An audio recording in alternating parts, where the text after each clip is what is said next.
جب سلطان صلاح الدین ایوبی رحمۃ اللہ علیہ نے فاطمی خلافت کے 2 سالہ حکومت کے بعد اور سلطان نور الدین زنگی رحمۃ اللہ علیہ کی وفات کے بعد سلطان نور الدین زنگی کے بیٹے ملک الصالح کو شکست دے کر جب تخت نشین ہوئے تھے تو اس وقت آپ کو بہت سی مشکلات کا سامنا تھا، جن کے ساتھ اکیلا سلطان نپٹتا رہا، اور مشکل باتوں تو سلطان کے لیے یہ مشکل تھا۔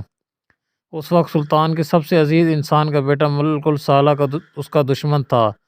سلطان صلاح الدین ایوبی رحمۃ اللہ علیہ نے تخت سنبھالنے کے بعد پوری سلطنت کا نظام اپنے ہاتھ میں لیا اور تمام چیزوں کو بغور مطالعہ کرنے لگے۔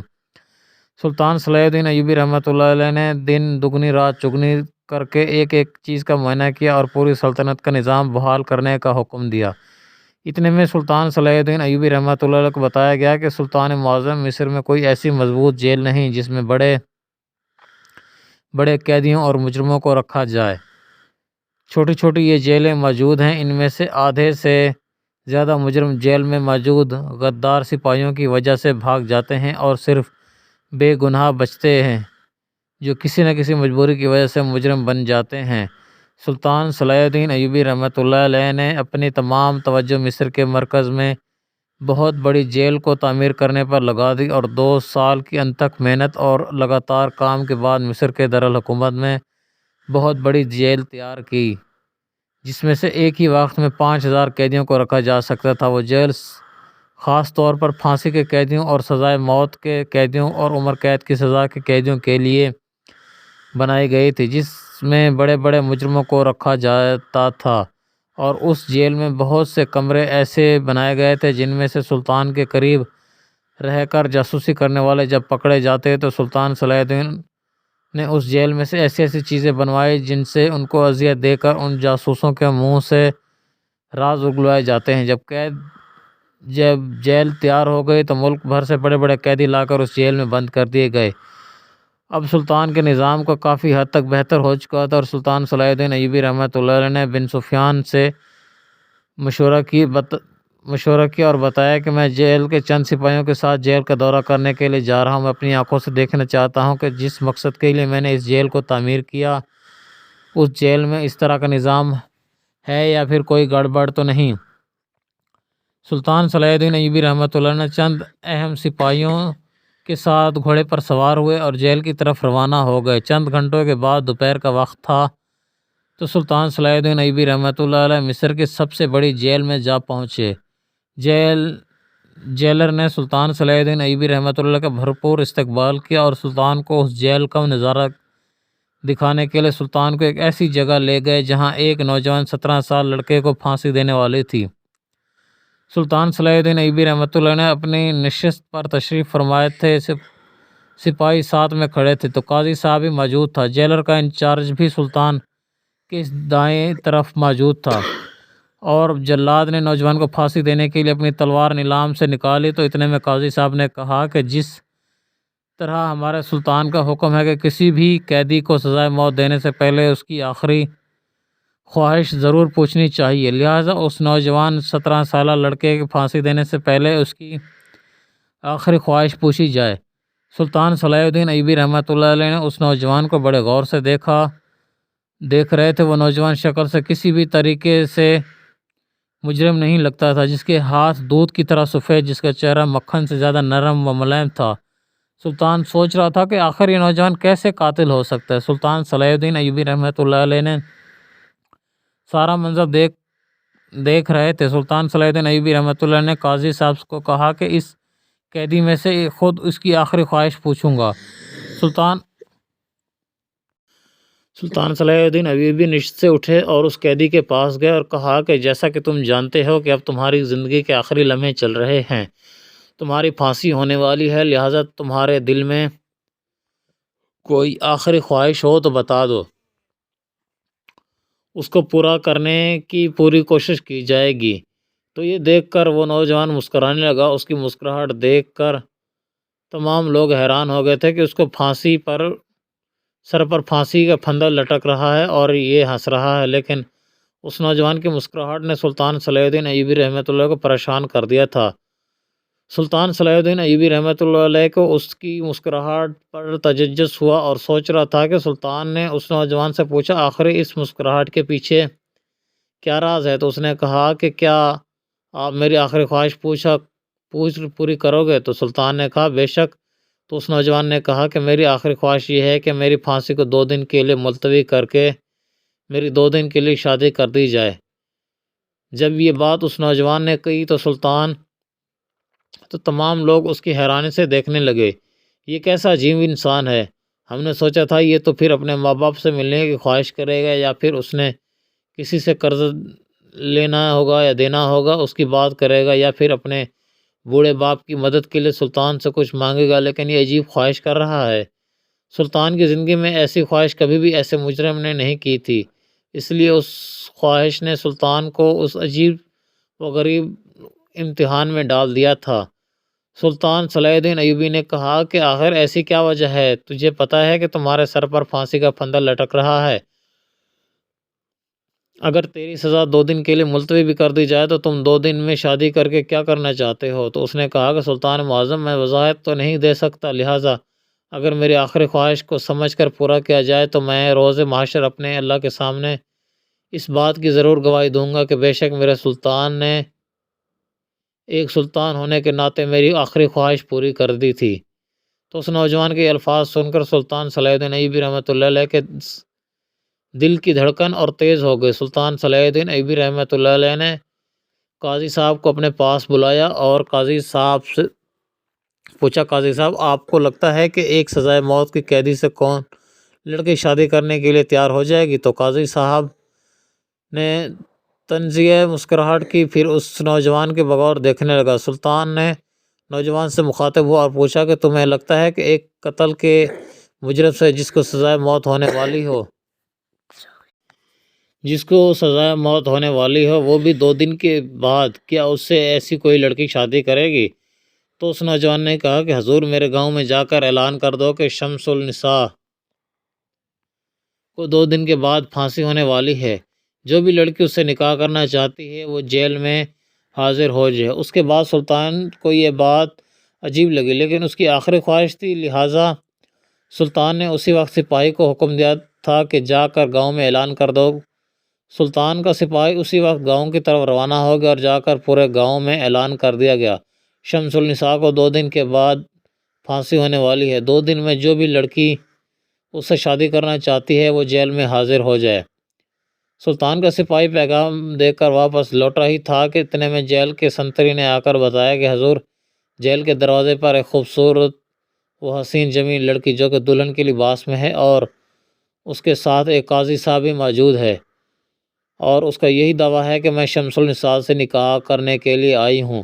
جب یہ بات اس نے کہی تو تمام قیدی جیل کے انتظامیہ قاضی صاحب حیران و پریشان ہو گئے تھے کہ آخر یہ کیا ماجرا ہے، آخر ایسی کون سی بے وقوف لڑکی ہوگی یہ جو سب کرنے کے لیے آئی ہوگی۔ پھر قاضی صاحب سوچنے لگے کہ ہو سکتا ہے یہ لڑکی اس کی محبوبہ ہو اور انہوں نے ایک دوسرے سے وعدہ کیا ہوگا، لیکن نہ ہی قاضی صاحب جانتے تھے اور نہ ہی سلطان صلاح الدین ایوبی رحمۃ اللہ جانتے تھے کہ آخر اس نوجوان کی اس خواہش کے پیچھے اتنا بڑا طوفان آنے والا ہے۔ لڑکی کو سلطان کے سامنے اس نوجوان جس کا نام شمس النساء تھا اس کے ساتھ اس کا نکاح کر دے گئے۔ شام کا وقت ہونے والا تھا اور پھر اس نوجوان نے کہا کہ آج کی رات میرے کمرے میں دیے بجھا دیے جائیں گے اور ہم دونوں رات جیل کے کمرے میں ایک ساتھ گزاریں گے۔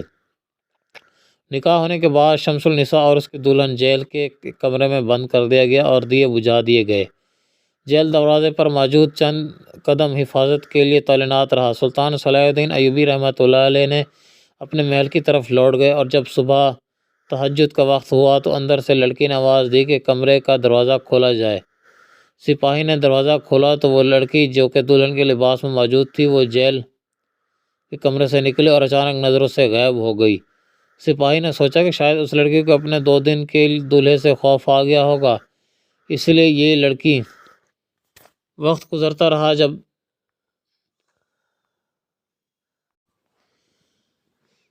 سورج طلوع ہوا اور جیسے ہی اس سپاہی نے اندر جھانک کر دیکھا تو اس کے پیروں تلے زمین نکل گئی، کیونکہ شمس النساء کے کمرے میں ایک لڑکی موجود تھی جس نے مردوں والے کپڑے پہنے ہوئے تھے، اور شمس النساء وہاں سے غائب ہو چکا تھا۔